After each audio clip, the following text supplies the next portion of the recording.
Radio Richard. Hi, I'm Richard Niles, and I'm here with another edition of Ideas Make You Better. Now, the ideas we're going to be talking about are from this wonderful book here, Adventures in Arranging. I know the book is over on my left as well, but I'm holding it up because I wanted to show you even more of this wonderful cover by my friend Stu Balcom. Today we're going to be talking about voicings. Everybody asks me, what kind of voicings should I use, Rich? What are they? What are the possibilities? How do I know what to use? Well, of course, remember this. All harmony comes from melody. You know, those Gregorian chant guys? It's more like it. Remember that harmony comes from melody, and melody is horizontal lines. So that's a good way to think about it when you're writing harmonies. But it does help us to think up and down sometimes. So I'm going to show you all the possibilities, and I'm going to show you examples from this book. So it's like a free chapter. So let's get into it, and here we go. Adventures in Arranging. Groups of brass or strings or woodwinds or voices or any other instruments playing as a section will either have a melodic function or a harmonic function. Harmonic function voicings will either be pads, meaning sustained voicings, rhythmic, a repeated rhythmic figure, or stabs, hits, usually voiced with percussion or other rhythmic instruments. Octaves and octave unison. This will always work with melodic material provided you write in a good register for the instruments and for the style of music. For instance, a gentle romantic melody will not sound very gentle or romantic if in the register above G4 for the trumpets. 2 parts soli. The word soli refers to 2 or more instruments playing a written line in harmony. It's kind of the plural of solo, get it? 2-part writing is very common in jazz groups with 2 horns, such as a trumpet and a tenor sax. Miles Davis's quintet with John Coltrane, the Horace Silver quintet with Michael and Randy Brecker. The 2 instruments will always sound good in thirds and sixths, and fourths will sound terrific, or bangin', if you are in funky, bluesy jazzbo territory. The following example is one of my compositions, Pure Vanilla. Note that I am not mechanically just writing the tenor sax line a third or a sixth below. In fact, I am thinking of it more as an additional or alternative melody. Sometimes mechanical writing is all that's needed, and it will sound good. But the question I am always asking myself is good good enough? I rarely think so. Ideally, each line the musicians play should have its own creative raison d'être. So, I'm writing what sounds good, be it thirds, sixths, fourths, or unisons. Any note in the chord scale can be used for harmonies, not just chord tones. For instance, 9 of E minor ninth is used in bar 8. Here's the example.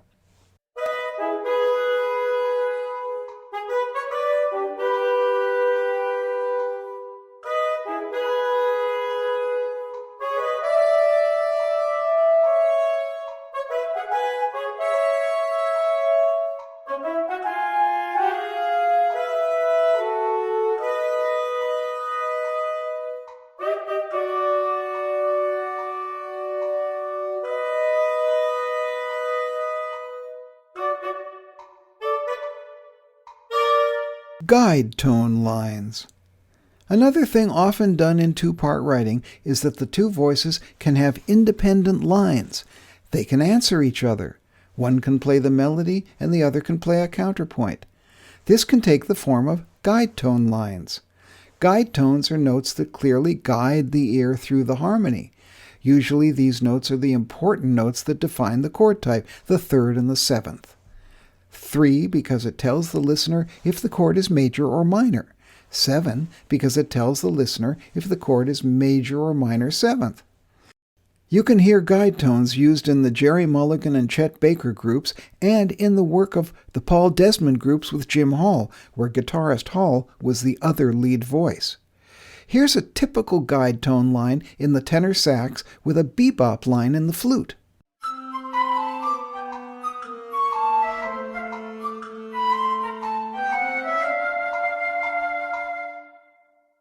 This would work as a straight eighth note Latin groove or a swing bop tune. Note the sax moving down chromatically from flat 7 to 3, and so on.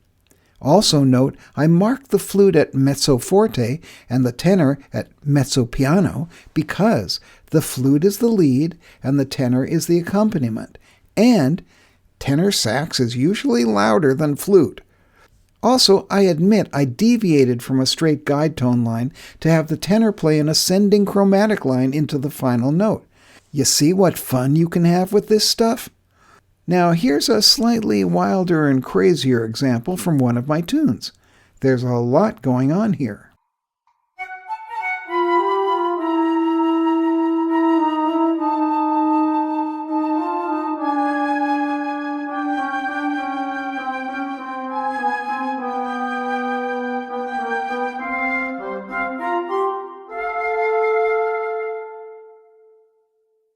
These are still guide tones, but not necessarily 3 or 7.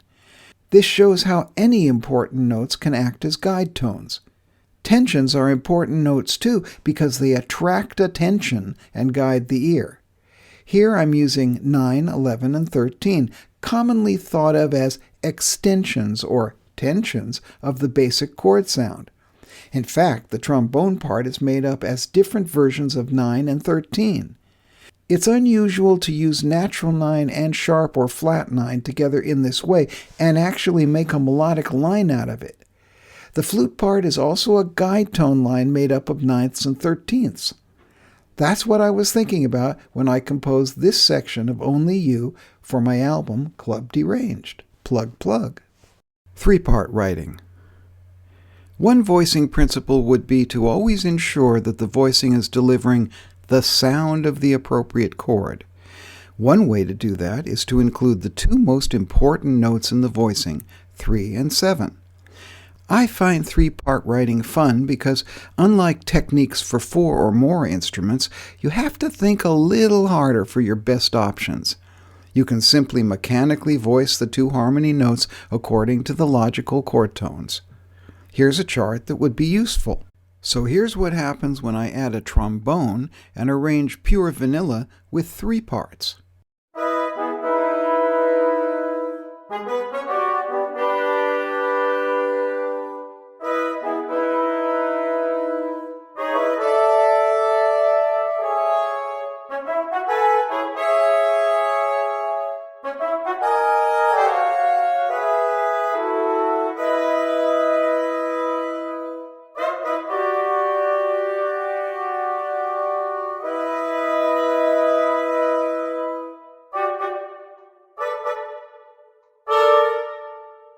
There are many points of interest here for the creative musician. In the first voicing, there is a nice major 7th between the E and the D sharp, with the B, flat 7, nestled under the D sharp. In this one voicing, we have the consonance of the major 3rd and the dissonance of the major 7th. This is why the voicing is effective and has an attractive richness. The second note is a simple E triad, but what makes it interesting is that the notes are also flat 7, flat 3, and 5 of C sharp minor. The blandness of this voicing moves to the richness of the next. From the top down, we have flat 7, flat 3, and 9. There are two notable events here. Note that the minor second is moved into in contrary motion. The trombone moves up while the tenor sax moves down. Also, the voices cross.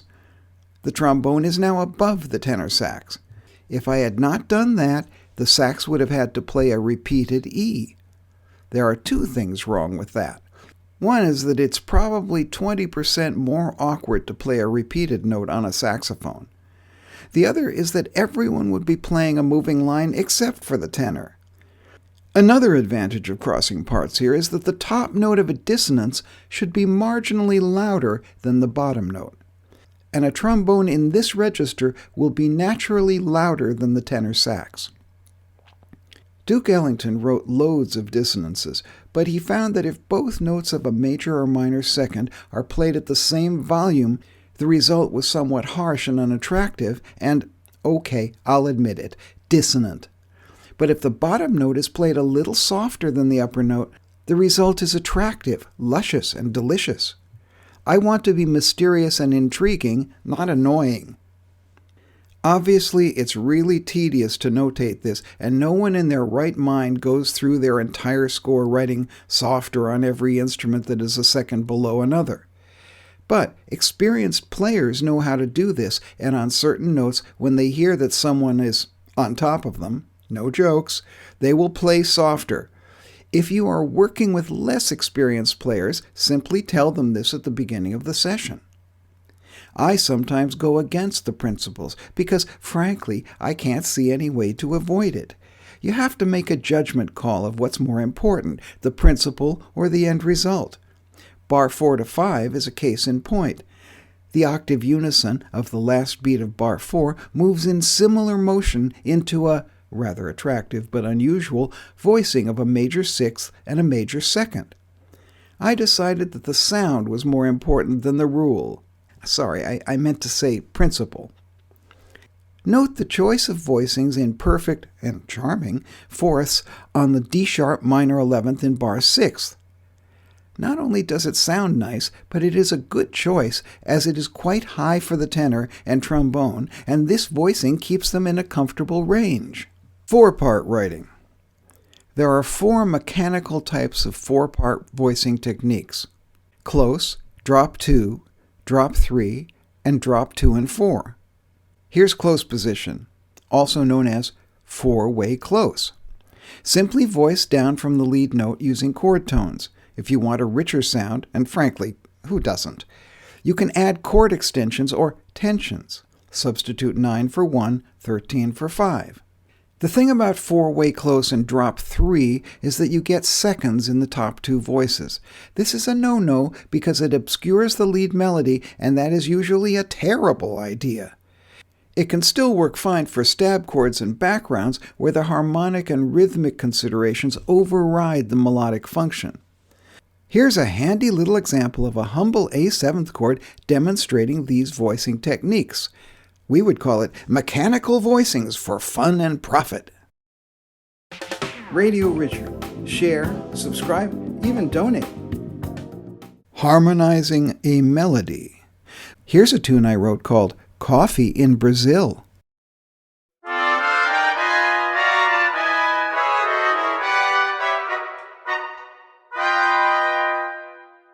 When harmonizing a melody using, for instance, mechanical voicing techniques, simply voice down from the lead using the chord of the moment.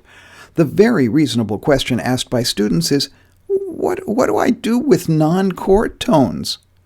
Here's a very reasonable answer. Dominant approach. Harmonize the note as if it is the dominant of the following chord tone, your destination note. I could have harmonized the third note in bar 1, G, as a B-flat 6th chord, but it is nice to avoid repeated notes, so instead I harmonized it as a C7, natural 9, the dominant of the following chord, G7 flat 9. Chromatic approach. If the note moves to the next note chromatically, simply make all the notes move chromatically to your destination note. 5 parts and more. Doubling. For 5-part writing using mechanical voicings, you can take the mechanical option of simply doubling the lead, either an octave above, add a flute, or below, add a trombone.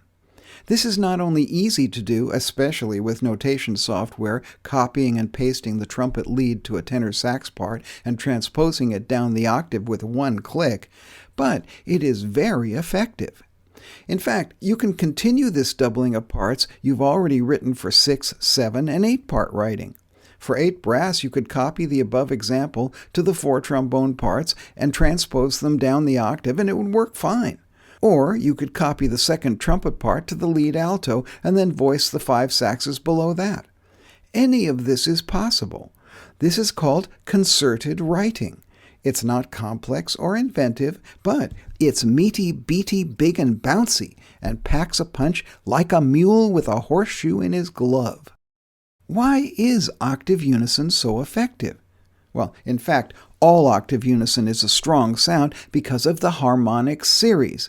I don't often hear people chat about this in classrooms and coffee shops, so I'll do it now. This is the science bit.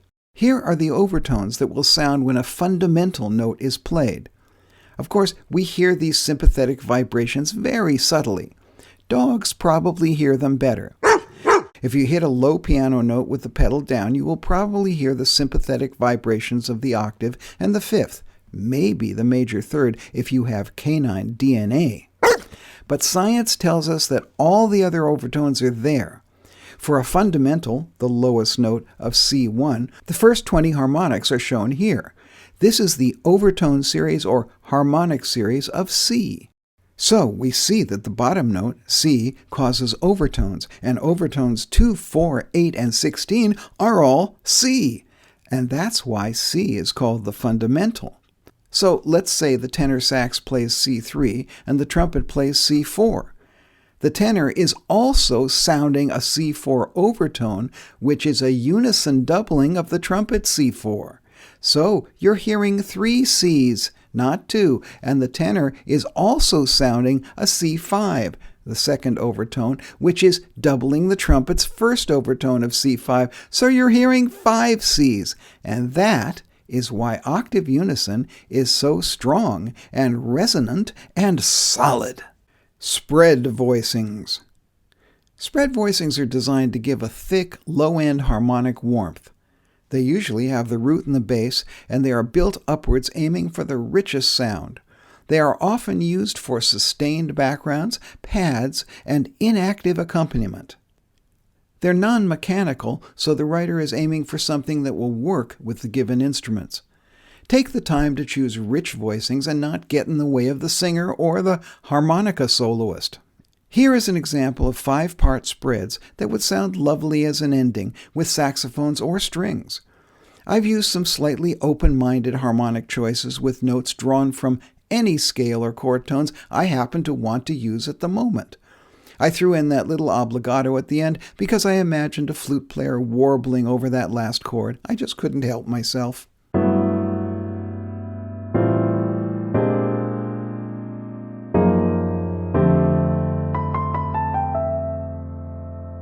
This is why mechanical voicings may be quick and easy, giving you professional results, but I enjoy the challenge of making choices and trying different solutions.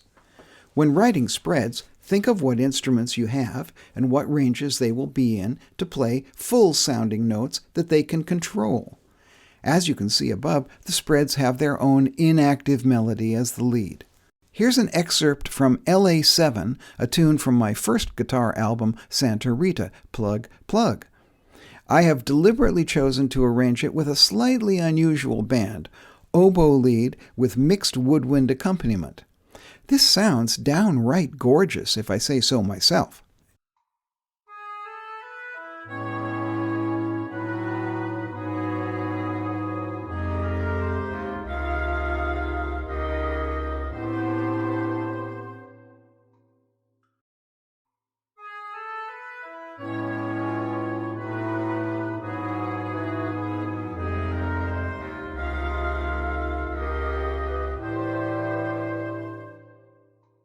In the first example, I've harmonized it one way.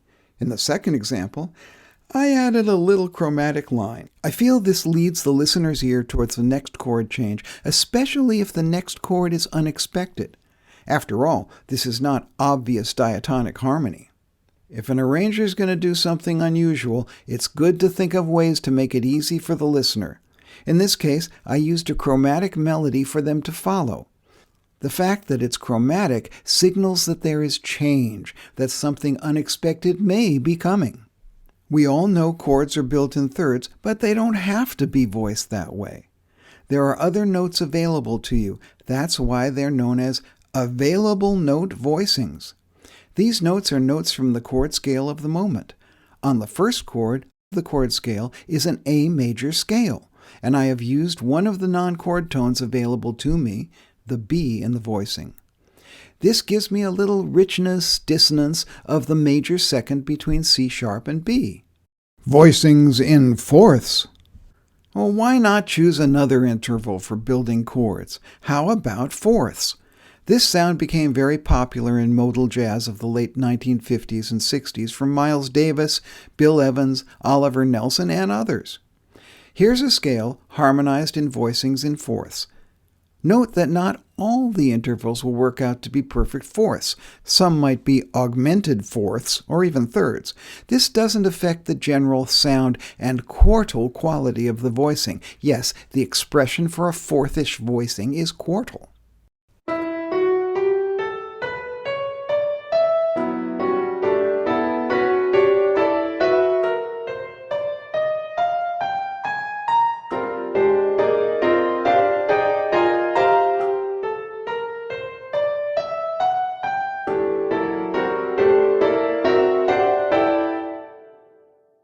Here's a typical use of voicings in fourths over different chord structures using the chord scale of the moment, noted below the staff.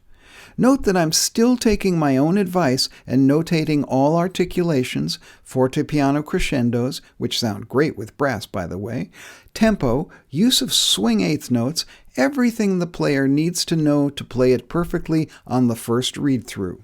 Which is important because in the studio, time is money and money is everything. Here's my tune, cool and fourthy.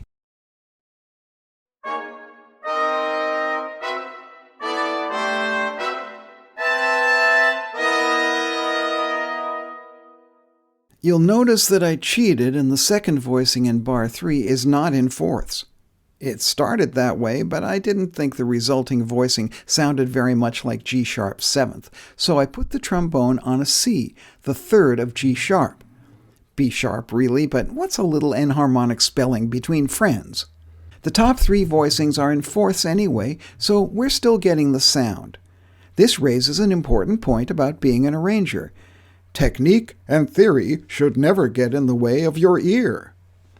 Do remember that all quartal voicings can be in any inversion, and your ear will still hear them as quartal. The human ear can somehow hear that these inversions came from voicings in fourths, just as it hears inversions of chords built in thirds as coming from tertiary chords. No, tertiary is a real expression. I looked it up. Radio Richard. Like, share, subscribe, even donate. Radio Richard. Be informed. Be amazed.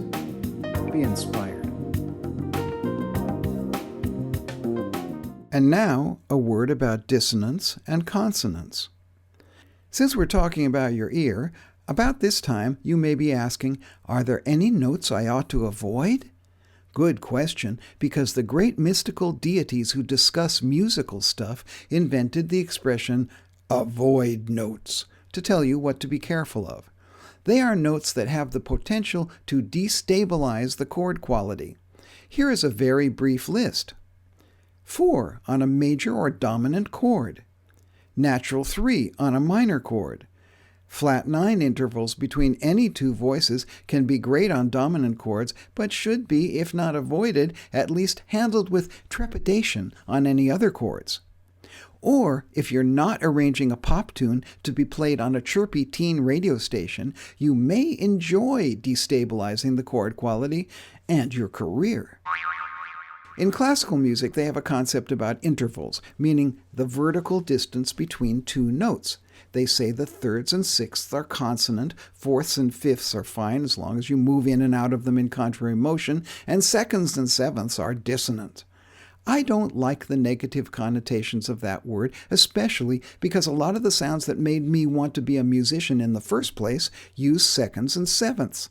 I prefer to use the words plain and rich. Or you can think of it as tension and release, or conflict and resolution. The professional knows that there is a time when writing plain sounds is appropriate and effective.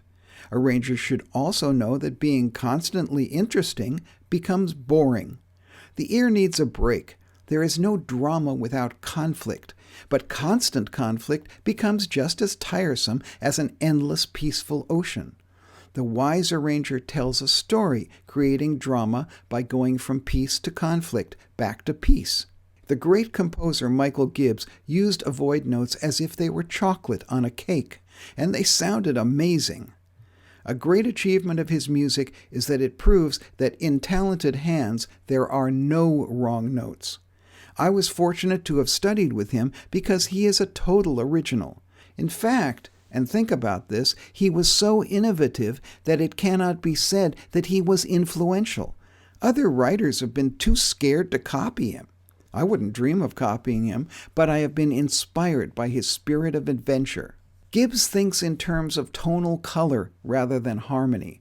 Timbre itself is a compositional element. He said he liked finding a new way to do the obvious and an obvious way to do something new. Asked to describe his style, he said it was a band that sounds slightly out of tune, playing notes that are considered wrong notes.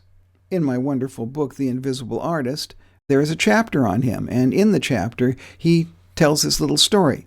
I had a large brass band. I did an African-type tune that's very triadic. I was looking for a way to thicken it, like putting corn flour into soup. You don't change the taste, you just thicken it up. I finally found that adding the fourth degree of the scale worked. By having only one French horn play a B-flat on a F major triad, I managed to thicken it up without changing the diatonicness of the basic chord sound. To some ears, this is a wrong note, but I've been doing this for years. Gibbs very specifically gave the B-flat to the French horn, an instrument with a soft timbre. By putting the wrong note in the French horn part, it will automatically allow the right note to dominate from the harder timbre of the trumpets and trombones. This is how an inventive use of orchestration makes magic in the hands of a true artist. When I studied with Gibbs, I was impressed with a man who became a serious and unique composer by indulging the sense of play in his work. His attitude has always charmed me with its omnipresent asking of the question, why not? Do listen to his many albums as a leader, composer, and arranger, and his many fascinating film scores. Look at the music if you can find it, and you can find it in The Invisible Artist. You'll hear an innocent child laughing in a wondrous magical garden, his imagination free to roll around in the grass with a pure heart. Clusters. If you can use available notes in a scale, and they're all available, why not use all of them at the same time? Clusters are voicings completely or predominantly made up of major and minor seconds. This is a rich, dense, thick, emotive sound, full of tension and drama. If other intervals are used, it slightly lessens the effect. They are used for backgrounds, rhythmic stabs, and even for melodies. The notes come from the chord scale of the moment. If the lead melodic line of the cluster is important, avoid seconds in the top two voices. They sound great in 3, 4, or 5-part writing. Here's an example from one of my tunes called The Seduction of Art.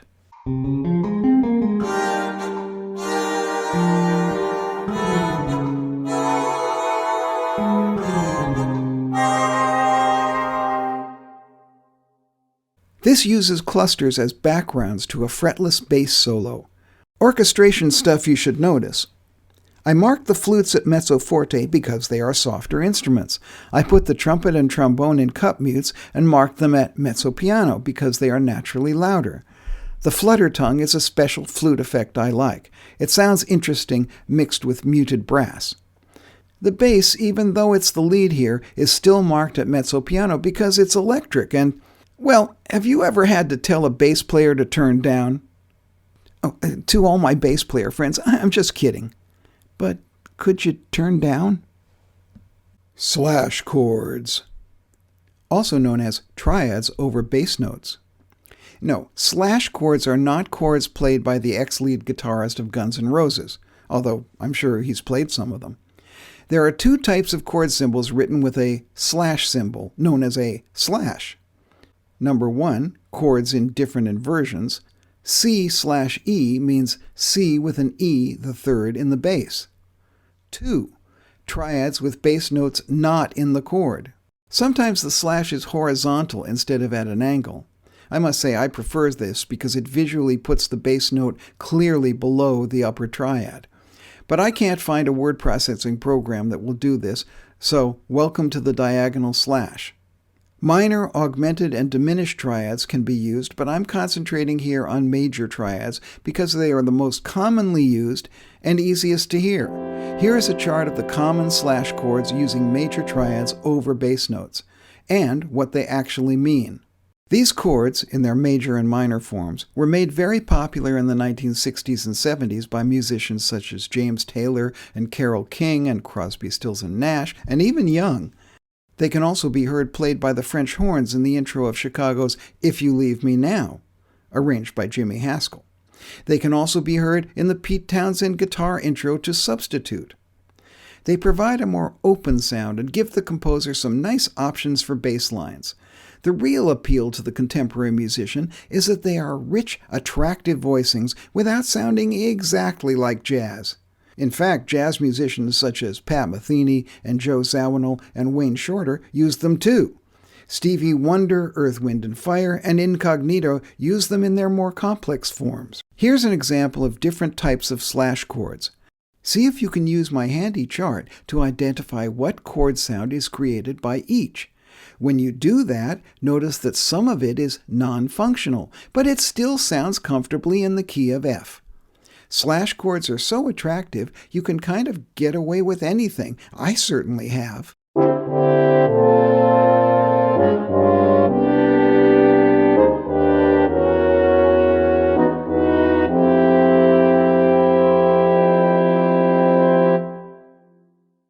Upper structure voicings and polychords. You may be thinking, aren't upper structure triads the same thing as triads over bass notes? Well, they are similar, but the difference here is that the triads are being used over an entire chord. The ear is being asked to hear two chords at the same time, and that is why they are so fascinating. Slash chords get their richness from the tension, literally, between the bass note and the triad.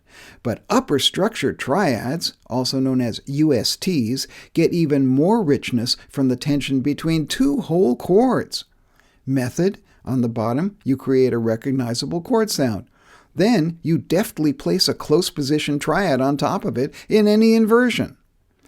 You'll notice in the handy chart that every upper structure triad contains one or more tensions related to the lower chord. Tensions are indicated in bold type. If a triad has no tensions, it is all chord tones, and it is not heard as an upper structure triad. Once again, I will be concentrating on major triads, although minor, augmented, and diminished can be used. Be brave. Try them.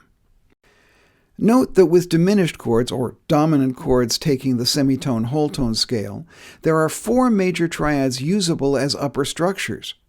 Any note a semitone below a chord tone is heard as a tension on a diminished chord. In the 4 triads built on notes a semitone below each diminished chord tone, the root of each major triad is the only tension. Here's an example using upper structure triads on the chords of a well-known tune you are familiar with. There is an upper structure triad melody played by guitar, accompanied by 5 saxes. I'm assuming this would be played by a bass player holding down the roots, but the upper structures will be clearly heard anyway. In fact, upper structures can be effective with 3, 4, 5, 6, or more voices. Go ahead, as I said, be brave.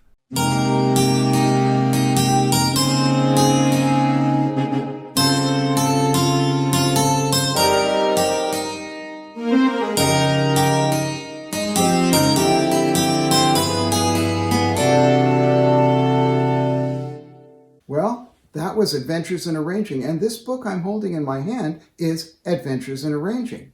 And I hope you're soon holding this book in your own hands and getting your own ideas that will make your compositions, your tracks, your songs better. I'll see you on the next one. Thank you.